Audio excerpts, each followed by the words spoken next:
The Fish-Turns of Renova, a Reconstruction Era story.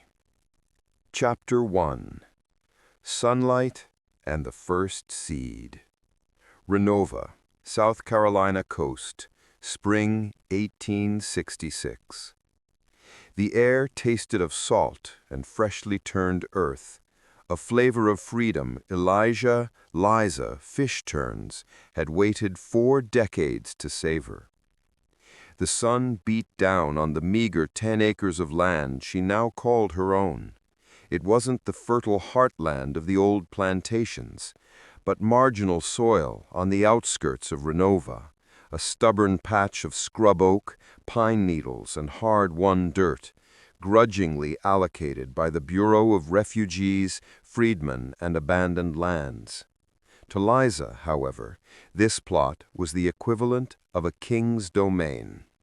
She had even given it a name, a blend of her history and her future: the Fish-Turns.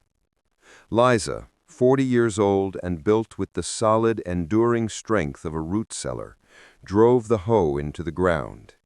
Her calloused hands moved with a familiar rhythm, yet today that rhythm was different.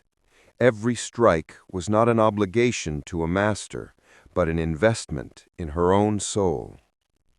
She wore a faded linen dress, and the scarf tied around her head could not contain the strands of perspiration that beaded on her forehead. But her eyes, the color of rich South Carolina mud when wet, shone with a fierce, quiet intelligence. She had been the head midwife on the sprawling Hampton plantation for 20 years, a strange, crucial power. She knew the secrets of life and death, and now she was applying that knowledge to the land. "Mama, we gotta name the mule soon," a young voice called out. 16-year-old Jonah, Liza's only surviving child, emerged from the small, dilapidated cabin they now shared. Jonah carried 2 tin cups of water, her youthful face alight with the boundless hope that defined the newly freed generation. "He ain't got a name yet, girl," Liza replied, wiping her brow with the back of her hand. "He gotta earn it first. Right now, he just needs to pull this plow without breaking his own neck." Jonah giggled, placing the cups down. She looked out at the vast, terrifying, beautiful expanse of their new life. The freedom was exhilarating, yet it was shadowed by the ever-present threat of starvation and eviction. Liza paused, leaning on the hoe handle. The silence of the afternoon was suddenly ruptured by the sharp, rhythmic clop of a horse approaching the property line. Liza's jaw tightened. She knew that sound, and she knew the rider. No one rode with that kind of deliberate, arrogant weight except him. Sheriff Samuel Kraus reined in his magnificent bay stallion exactly where the new wooden stake, Liza's boundary marker, met the dirt road.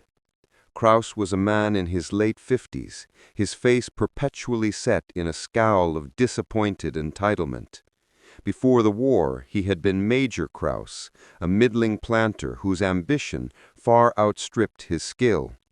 Now he was merely Sheriff Kraus, the bitter embodiment of the defeated Confederacy, struggling to maintain the old order under the new rules of Reconstruction. "Fish-Turns," he drawled, his voice thick with contempt. He pronounced her name like something foul stuck to his boot heel. "That's what they call you now, eh? Sounds like something that spoils in the sun."